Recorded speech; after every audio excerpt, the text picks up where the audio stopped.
जय श्री ओम नमः सिद्धेभ्य। जय श्री ओम नमः सिद्धेभ्य। जय श्री ओम नमः सिद्धेभ्य। ओंकार बिंदु संयुक्तम नित्यं ध्यायन्ति योगिनः कामदं मोक्षदं चैव ओंकाराय नमो नमः। अविरल शब्द घनोग प्रक्षालित सकल भूतल कलंका मुनि भी निरूपासित तीर्था सरस्वती हरतु नो दुरितान। अज्ञान तिमिरा अंधानाम ज्ञाना अंजन शलाकया चक्षुर्ण मिलितम येन तस्मै श्री गुरुवे नमः। श्री परम गुरुवे नमः। परंपराचार्य गुरुवे नमः। सकल कलुष विध्वंसकम श्रेयसाम परिवर्धकम धर्म संबंधकम भव्य जीव मन प्रतिबोध कारकम पुण्य प्रकाशकम पाप प्रणाश मितिदम शास्त्रम श्री मोक्ष मार्ग प्रकाशक नाम ध्येय। अस्य मूल ग्रंथ करता रह श्री सर्वज्ञ देवा। तद उत्तर ग्रंथ करता रह श्री गंधर देवा। प्रति गंधर देवा तेसाम वचना सामाज्य आचार्य कल्प पंडित टोडरमल जी द्वारा विरचित श्रोता रह सावधानतया शृण्वन्तु। मंगलम भगवान वीरो मंगलम गौतमो गणी मंगलम कुंद कुंदाद्यो जैन धर्मोस्तु मंगलम। सर्वमंगल मांगल्यम सर्वकल्याणकारकम प्रधानम सर्वधर्माणां जैनम जयतु शासनम। जैनम जयतु शासनम। जैनम जयतु शासनम। मोक्ष मार्ग प्रकाशक ग्रंथ विराजमान है। 7वें अधिकार के आधार से निश्चयाभासी मिथ्या दृष्टि उसके श्रद्धान की विपरीतता किस प्रकार रहती है उसकी चर्चा टोडरमल साहब ने जैन मिथ्या दृष्टियों के प्रकरण में यहाँ ली है। जो जीव जैन है और जिन आज्ञा को मानते हैं उनके भी मिथ्यात्व रह जाता है।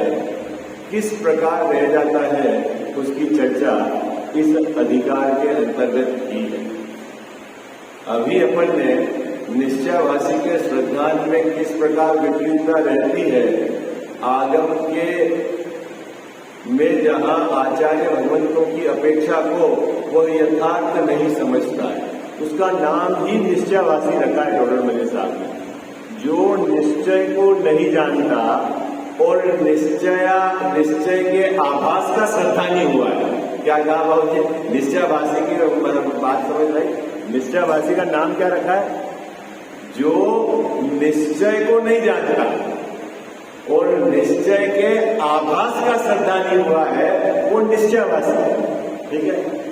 अब जो अपने को आज प्रकरण लेना है उसमें ये क्या कहा है कि निश्चयाभासी की स्वच्छंदता और उसका निषेध है ना, वो किस प्रकार स्वच्छंद हो गया वो बतलाएंगे और उसकी स्वच्छंदता गलत है ये बताएंगे। क्या अभी क्या है? निश्चयाभासी तो समझ गए किसको कहते हैं निश्चयाभासी? जो निश्चय का नहीं निश्चय के आभास का श्रद्धानी हुआ है। ठीक है। और स्वच्छंदता किसको बोलते हैं बाबू जी? आगम में आचार्य भगवंतों की अपेक्षा को यथार्थ न समझकर उनके कथन का विपरीत अर्थ मानकर वहां प्रवर्तना वो कहते हैं स्वच्छंदता। है ना? देखो मैं कहूँगा आपको बिल्कुल हल्का उदाहरण बहुत हल्का आपके एकदम गले उतर जाता है वो बताता हूं, है ना। अब समय सार जी की गाथा में है, क्या गाथा है? निज आयु कर्म से जीव मरे है। यदि तू ऐसा मानता है कि मैंने उसको बचा दिया है तो ये तेरी मान्यता क्या है बाबूजी? अज्ञान है। क्या अज्ञान है? बोलो क्या अज्ञान है? मैं किसी को बचा सकता हूं, मैं किसी को मार सकता हूं। अब ऐसा यदि तू मानता है तो वो तेरी मान्यता क्या है? झूठी है। क्यों? कि जीव तो निज आयु कर्म के क्षय से मरता है। देखो आप समझना, यहां मरना मतलब कह रहे हैं जो उसका देह के साथ एक क्षेत्र अवगाह संबंध है वो वियोग को प्राप्त हो जाता है। अभी जीव मरता ही नहीं है, ये बात भी है, नक्की है वो अनादि अनंत। लेकिन यहाँ क्या एंगल है मरना मतलब? हाँ, जो अभी संबंध है उसका देह के साथ, वो संबंध टूट जाना, उसको यहाँ मरण का है। वो कब होगा? कि जब उसके आयु कर्म समाप्त हो गया। अब उस बात को पकड़कर कोई ये माने, क्या करे? अभक्ष्य का सेवन करे, हिंसादिक कार्यों में लगे और बोले मैं तो किसी जीव को मार ही नहीं सकता है। तू कहां से ले आया बात? आपको नहीं पता है? कुंद ने कही है क्या? किसने कही है? क्या कही? किसने कही है? तो वो पूरा तेने चढ़ना नियोग उड़ा दिया एक द्रव्यायोग के एक कथन के आधार से। तो भाई आचार्य भगवान की अपेक्षा तो समझ आई बात समझ। तो उसने जो उसकी अयत्नाचार रूप प्रवृत्ति है, उसका जो हिंसा में प्रवर्तन है, उसको टोडरमल साहब कह रहे थे कि स्वच्छंदता है। ये जिनेंद्र भगवान की आज्ञा नहीं है क्या? तो वो कहां से ले आए बात? वो कह रहा है ना साहब, देखो कहा है, यदि आप मानोगे कि मैं इसको मारता हूं, मैं इसको बचाता हूं, तो मैं अज्ञानी हूं, मैं कहां मार सकता है? दादा एक सुंदर उदाहरण देते हैं इसके संबंध में। बोला आलू के जीव जो है, कौन से आलू में जीव वाला निगोदिया है, उनकी आयु कितनी है? एक सांस में 18 बार जन्म मरण होता है। तो साहब जब मेरे मुंह में गया तो मैंने मारा कि उसके आयु से मर गया? ये बताओ क्या है? तो टोडरमल साहब ने यहां उन बिंदुओं को उठाया है जिन बिंदुओं का निश्चयाभासी यथार्थ अर्थ नहीं समझकर विपरीत प्रवर्तन करता है। उस विपरीत प्रवर्तन को कहा है स्वच्छंदता। क्या बोलते? पूजा के भाव को क्या कहा आचार्य ने? शुभ भाव है, राग है, बंद है। तो इसने क्या कहा? छोड़ो पूजा। क्या कर दिया इसने? क्या कर दिया इसने? भाई पूजा का भाव है, शुभ भाव है, आश्रव है, दुख है, दुख का कारण है, मिटाना है उसको, है ना? बोलो पूजा का भाव मिटाना है कि नहीं मिटाना? अभी यहाँ पहली पंक्ति में लिखेंगे राग को मिटाने का श्रद्धा ज्ञान चारित्र, वो है मोक्ष मार्ग। क्या पूजा का भाव रखना है कि मिटाना है? अभी यदि आपने श्रद्धा में ये रख दिया रखना है तो भी गड़बड़ी है, और यदि आपने भूमिका के अनुसार वहां से हट गए और पाप में लग गए वो भी गड़बड़ी है। यही तो है जैन दर्शन को समझना। आई बात समझ में? क्या यदि आपने रखना है, उसका आदर कर दिया, उससे धर्म होगा ऐसा मान लिया, तो वो भी आपकी विपरीतता मिथ्यात्व है। आई बात। और आपकी भूमिका में इससे कुछ नहीं होता, उड़ाकर आप पाप की प्रवृत्ति में लग गए, वो स्वच्छंदता है। क्या बात पकड़ में आ रही है आपको? तो मैंने कहा ना जैन दर्शन क्या है? पूरा बैलेंस है, खींचने का नहीं है किसी भी एक जगह। खींच गया वो भले ही अपने को अपने श्रद्धान में माने कि मैं विशेष हूं, लेकिन वो समझ लो मोक्ष मार्ग से अलग है। बहुत सारे मैं आपको एंगल यहाँ प्रस्तुत करूंगा जो आचार्य भगवंतों ने यहाँ पर प्रस्तुत किए हैं और उसको कैसे आपको मिलान करना है। क्या अभी पहली पंक्ति की हेडिंग का अर्थ समझ में आ गया आपको? हेडिंग का मतलब निश्चयाभासी की स्वच्छंदता।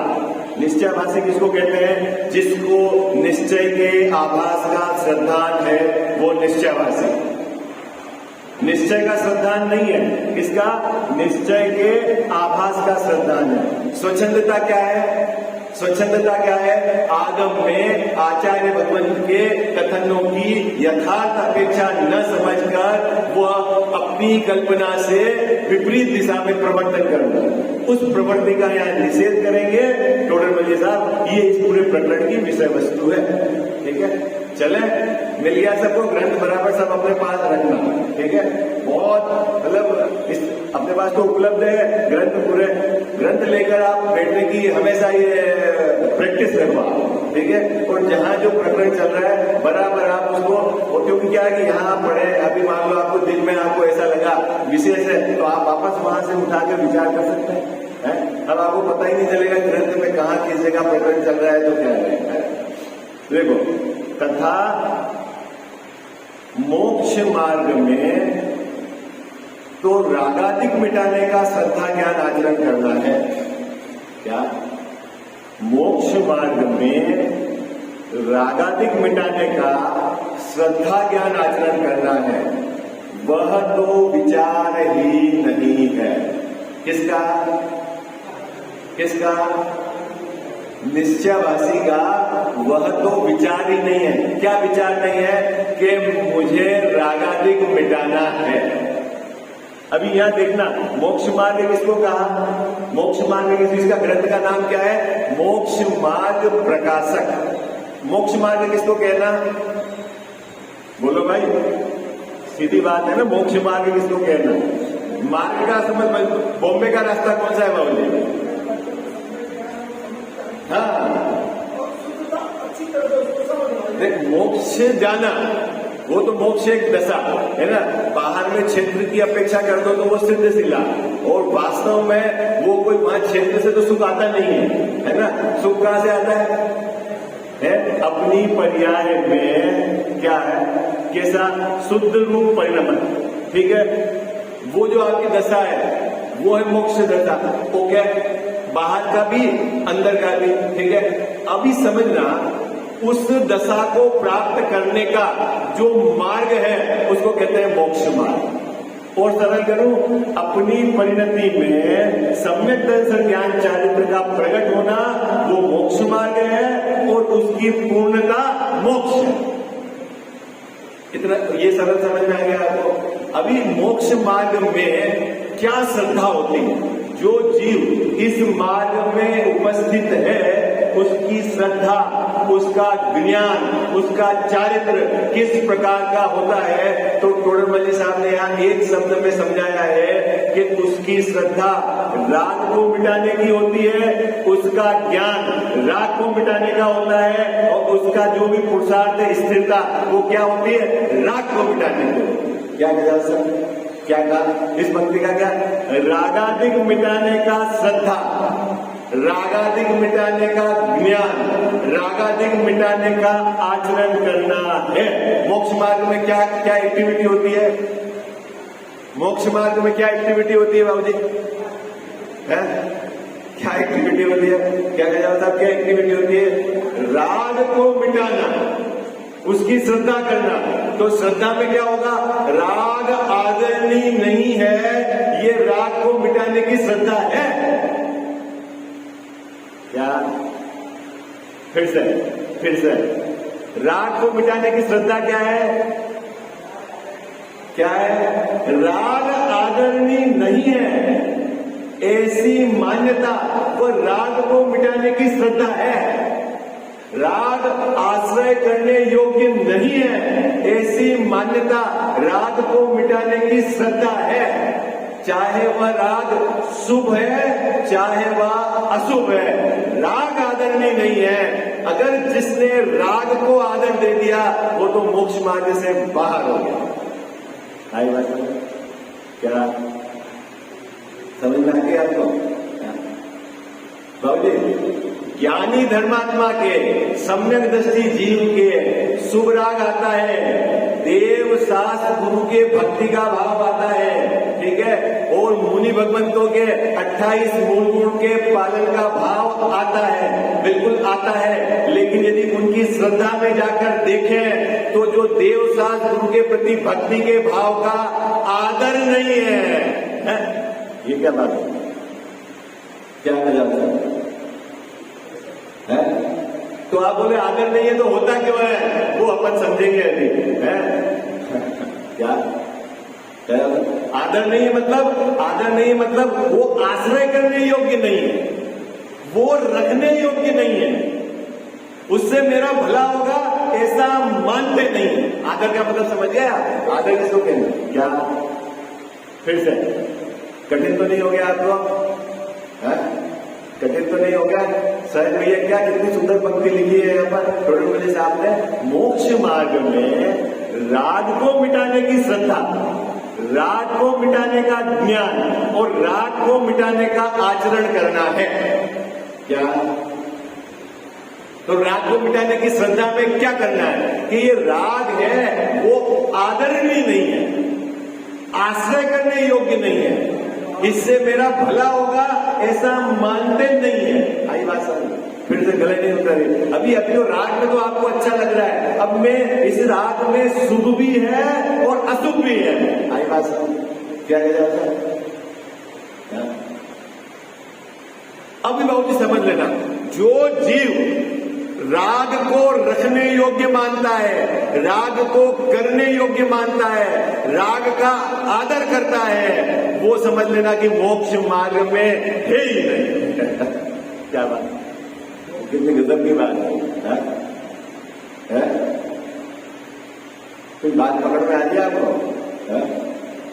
अभी मैं श्रद्धा की तरफ से बात कर रहा हूं, ज्ञान की तरफ से बात करूंगा तो राग है।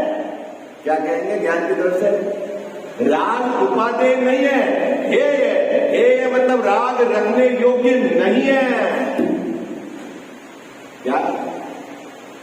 ज्ञान में विधि सीखी जाएगी बाबूजी। क्या सीखी जाएगी? राग को कैसे मिटना है। अभी मैं देखो दूसरे अपेक्षा से बात करता हूं। मुनि भगवंत निरंतर क्या विचारते हैं? बोलो बाबूजी क्या विचारते हैं? बहुत मैं आपको बाद में बात करना इस पंक्ति के आधार से। मुनि भगवंत निरंतर क्या विचारते हैं कि वो जो शुभ राग है उसको कैसे मेटा जाए। बाकी अशुभ राग तो उनके है ही नहीं के बराबर है, उसको तो है ही नहीं मानो आप। भाई आज बात समझ में आई? मुनि भगवंतों के अशुभ राग तो है ही नहीं। क्या? तो फिर वो क्या कला सीखते हैं? कला साहब क्या कला सीखते हैं? जो ये शुभ राग है ना उसको कैसे मेटे। विधि तो उनको पता है सिद्धांत में, क्योंकि जब पता नहीं होती तो सम्यक दर्शन नहीं होता। लेकिन ये अभ्यास किसका करते हैं? जब स्वरूप में स्थिर रहते हैं और जब स्वरूप से बाहर आते हैं तो उनकी भावना क्या रहती है, ये है मुद्दा। क्या भावना रहती है मुनि भगवंतों की? शुद्धात्म तत्व की भावना। ये शब्द लिए आचार्य देव ने। क्या भावना दी? क्या सब क्या अर्थ हो गया बाबू जी यहां पर? अर्थ क्या हो गया इस पंक्ति का?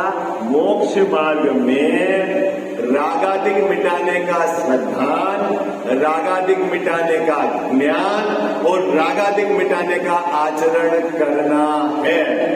जो जीव रागादिक मिटाने का श्रद्धान, ज्ञान और आचरण नहीं करता है वह तो मोक्ष मार्ग में है ही नहीं।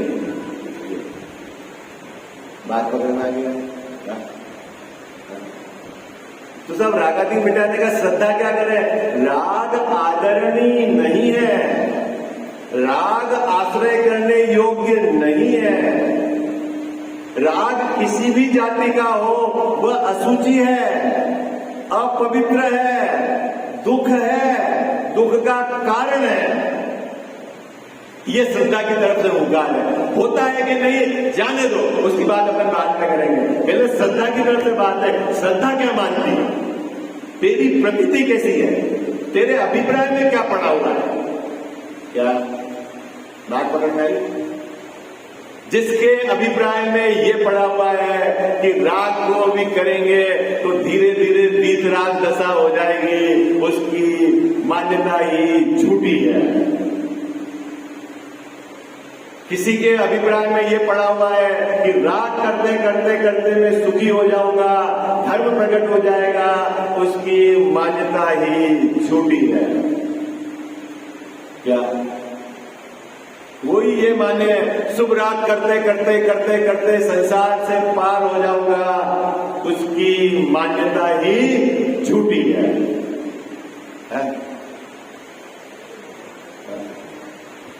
बात किसकी चल रही है ऋषभ जी भाई साहब? पर्याय में राग होता है नहीं होता है, ज्ञानी के बिल्कुल होता नहीं, इसकी बात नहीं चल रही। अभी तो श्रद्धा की तरफ से बात चल रही है। किसकी तरफ से बात चल रही? श्रद्धा की तरफ से। उसकी मान्यता में क्या है? राग के प्रति बिल्कुल आदर नहीं है। किस राग के प्रति? किस राग के प्रति बाबूजी? वो शुभ राग के प्रति है।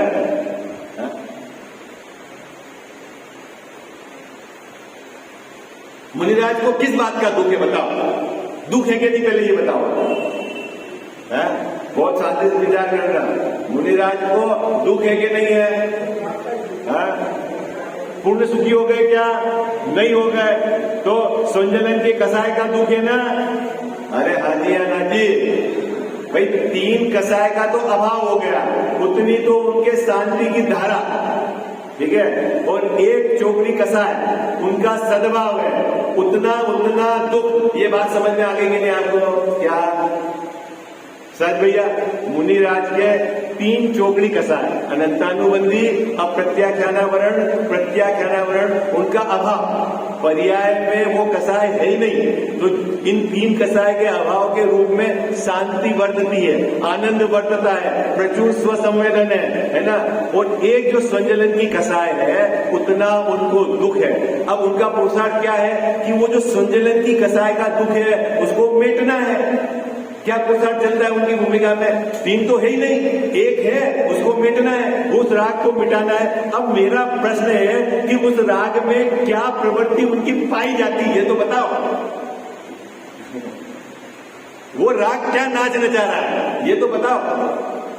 विक्रम ये बात पकड़ में आए, वो राग क्या नाच नचा रहा है, ये तो बताओ। जिस राग को वो मिटाना चाह रहे हैं, वो राग क्या करा रहा है बाबूजी, ये बताओ। कि वो संजलन के राग के वसीभूत ग्रंथ लिखने का भाव आता है, संजलन के राग के वसीभूत 28 मूल के पालन का भाव आता है, संजलन के राग के वसीभूत उपदेश देने का भाव आता है। अगर अब इस अपेक्षा को पकड़े तो राग को मिटाने का उद्यम करते हैं, इसका मतलब है इसको मिटाने का पुरुषार्थ करते हैं। आई बात है?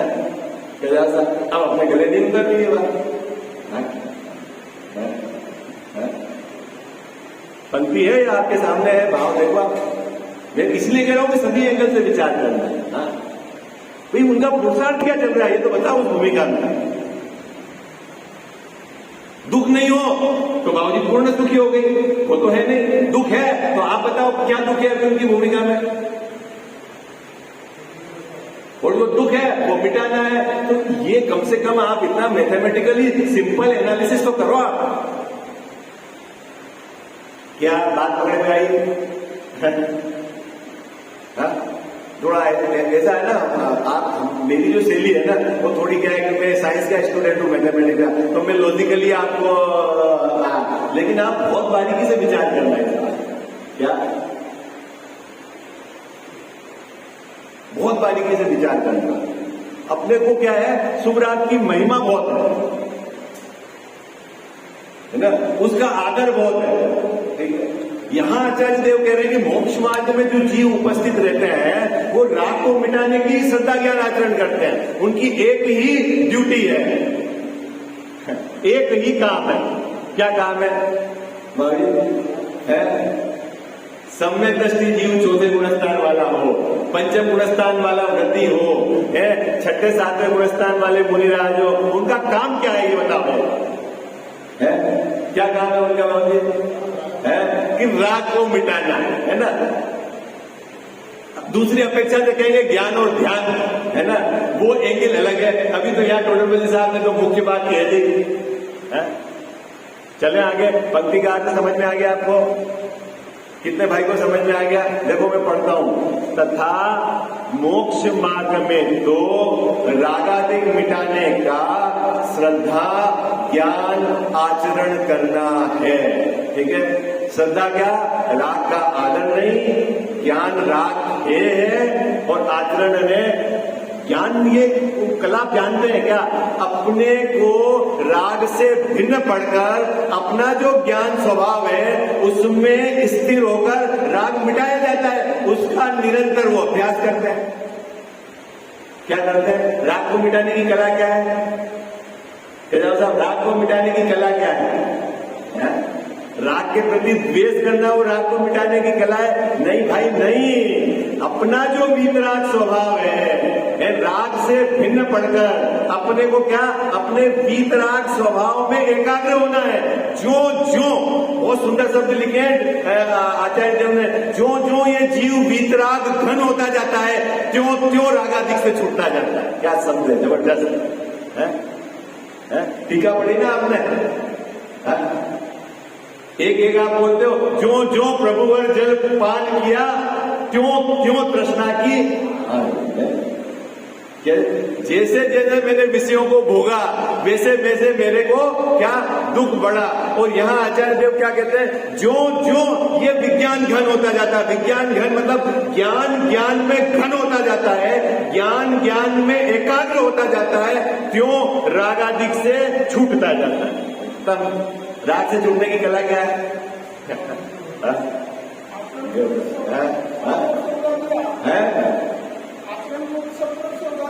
आचरण ही तो बता रहा हूं। राग अपने ज्ञान स्वभाव को ज्ञान में एकाग्र करना, यही तो आचरण है। और क्या आचरण है? शरीर का तो दुख कर नहीं सकता है, क्या करे शरीर का? वो तो तेरे से भिन्न है। क्या आचरण है? समझे तो सही आचरण क्या है? किसको आचरण बोलना बाबू जी? भाई अद्वैता भाव है शरीर से भिन्न का तू क्या करेगा? रोज तो ये चर्चा चल रही है। किसको आचरण बोलना? चारित्र किसको बोलना? अरे 28 मूल गुण का भाव वो संज्वलन के कसाई के उदय में होता है। आप बताओ किस कसाई के उदय में होता है? ये बताओ आप। 28 मूल गुण पालन करने का भाव मुझे तो ये बताओ आप, किस कसाई के उदय में होता है? नहीं पता है तो फिर अभ्यास करो भाई। अभ्यास नहीं करके अनर्गल प्रश्न उठाने का क्या मतलब? नहीं, मेरी हाँ में हाँ नहीं। आचार्य मेघ आचार्यों की बात विचार करो। हाँ, मेरी हाँ में हाँ नहीं भाई। आपको इसलिए तो कह रहे कि अभ्यास करो।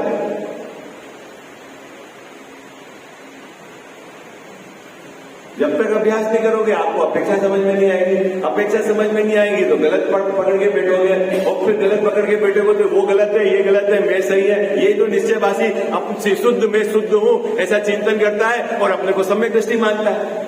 ये लिया टोडरमल साहब ने अगली पंक्ति में। क्या करता है वो?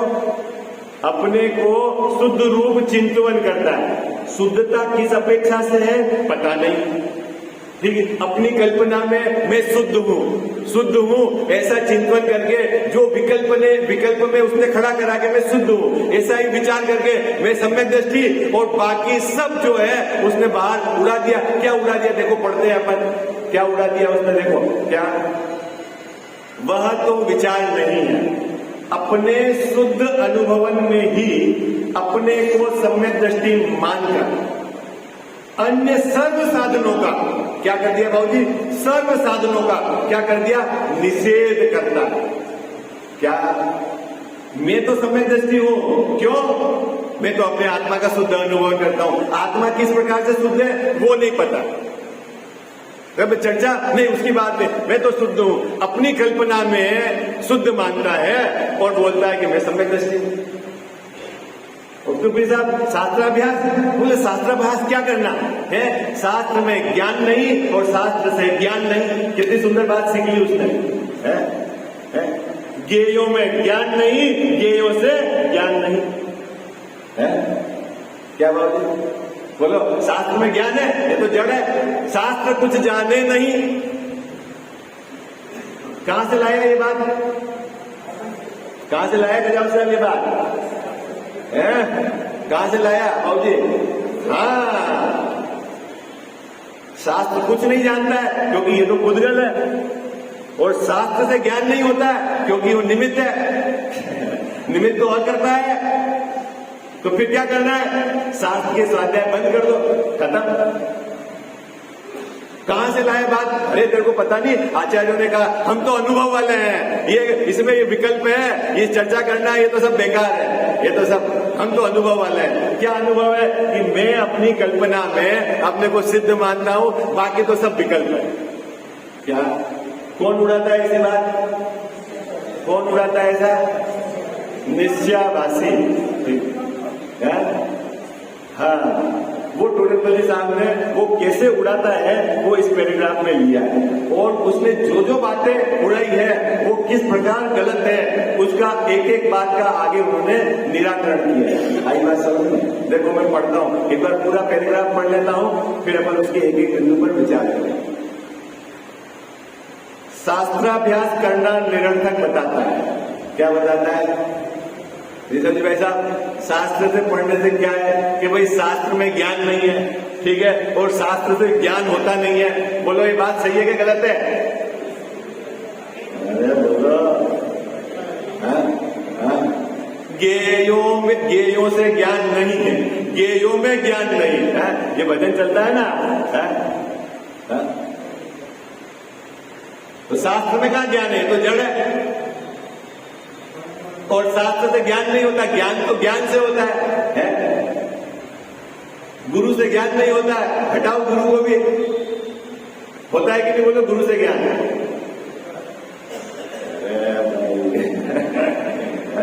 अभी ये जो है जबरदस्त अपेक्षा समझनी पड़ेगी। मैं इसलिए कह रहा हूं कि है ना, एकांत पकड़ के मत बैठ जाना, अपने को अपनी कल्पना में नहीं। ये बहुत, अभी काल कैसा है बाबूजी? पंचम काल है। कैसे नाना जीव कैसे हैं अभी आप समझ गए ना? पंचम काल के रिजेक्टेड माल है यहाँ पे जो आया है अभी। कौन सा माल है? कौन है? हाँ, इस ऐसे काल में जहाँ तीर्थंकर भगवान नहीं है, ज्ञानी गुरुओं का समागम नहीं मिलता है, वो तो रिजेक्टेड लोट है यहाँ पे आया हुआ। आई बात? तो उसके परिणाम कैसे होंगे? वो कुछ ना कुछ खुरापात करेगा, अपनी मर्जी से कोई न कोई अपेक्षा निकाल के बस अपने को महंत मान के बैठ जाएगा।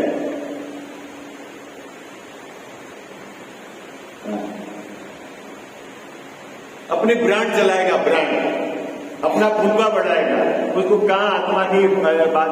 इसलिए भैया बहुत अपने चित्त में अत्यंत सरलता होनी चाहिए। जिसके चित्त में सरलता नहीं है उसके धर्म प्रवेश नहीं होगा। आई बात समझ? सरलता का मतलब है विपरीत मान्यता नहीं, सरलता का मतलब है वस्तु का यथार्थ स्वरूप जो आचार्य भगवंतों ने कहा है उसको ग्रहण करने की पहले पात्रता तो जगह अंदर में। सदाशिवदास जी ने बहुत सुंदर बात कही है, जो टेढ़ी म्यान में सीधी तलवार घुसे नहीं। क्या कहा? चरणान्यों का ग्रंथ है ना, दो जगह बहुत मार्मिक बातें कही। क्या कही बाबूजी?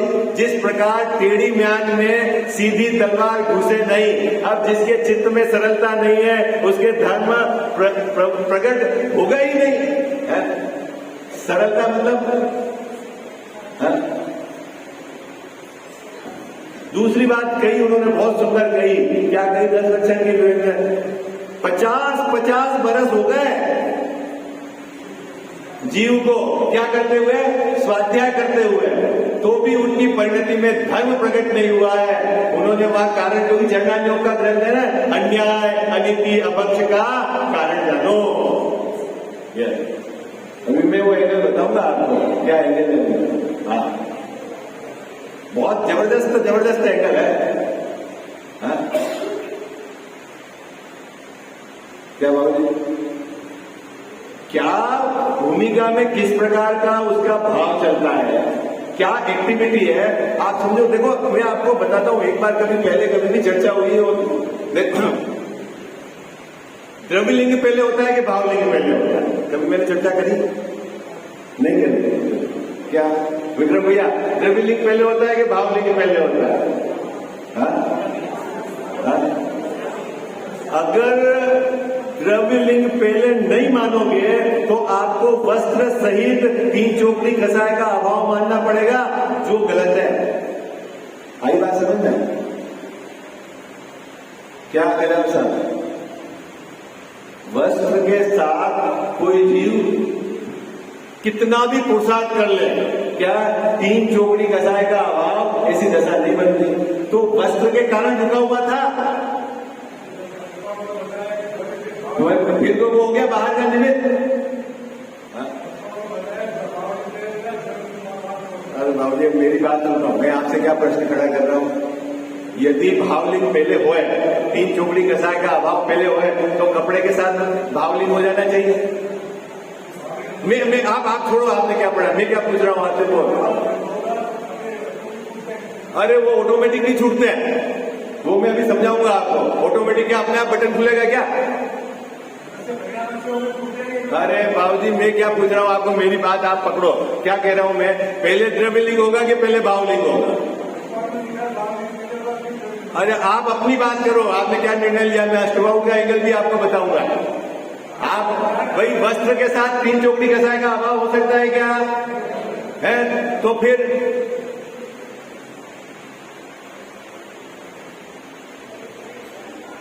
क्या एक्टिविटी अभी मैं व्रत के परिणाम में समझाऊंगा आपको। आगे इसका यहाँ लिखा है, क्या लिखा है कि वो क्या कहता है? व्रत करना तो व्रथा क्लेश है, तब करना तो क्लेश है। कौन मानता है गजाव साहब? कौन मानता है? व्रत करना निश्चयवासी मानता है, व्रत करना तो क्लेश है? देखो अब समय हो गया हमें, या तो मुझे कल याद दिलाना, नहीं तो विक्रम को याद गया वो आधा घंटा उस पर अतिक्रमण हो जाएगा, है ना। तो मैं कल वापस इसी बात को उठाऊंगा। क्या एंगल है? व्रत 3 प्रकार के जीव बाबूजी व्रत करते हैं, ठीक है। कल मुझे याद दिलाना, मैं यहाँ से बात उठाऊंगा, ठीक है। साची तो गंगा ये वीतराग वाणी, अविच्छिन्न धारा निज धर्म की कहानी। जामे अति ही विमल अगाध ज्ञान प्राणी, जहाँ नहीं संशयादि पंक की निशानी। साची तो गंगा ये वीतराग वाणी, अविच्छिन्न धारा निज धर्म की कहानी। सप्तभंग जहाँ तरंग उछलत सुखदानी, संत चित मृणाल वृंद रमे नित्य ज्ञानी। साची तो गंगा यह वीतराग वाणी, अविच्छिन्न धारा निज धर्म की कहानी। जाके अवगाहन ते शुद्ध होए प्राणी, भाग चंद निहचे घट माहिया प्रमाणी। साची तो गंगा ये वीतराग वाणी, अविच्छिन्न धारा निज धर्म की कहानी।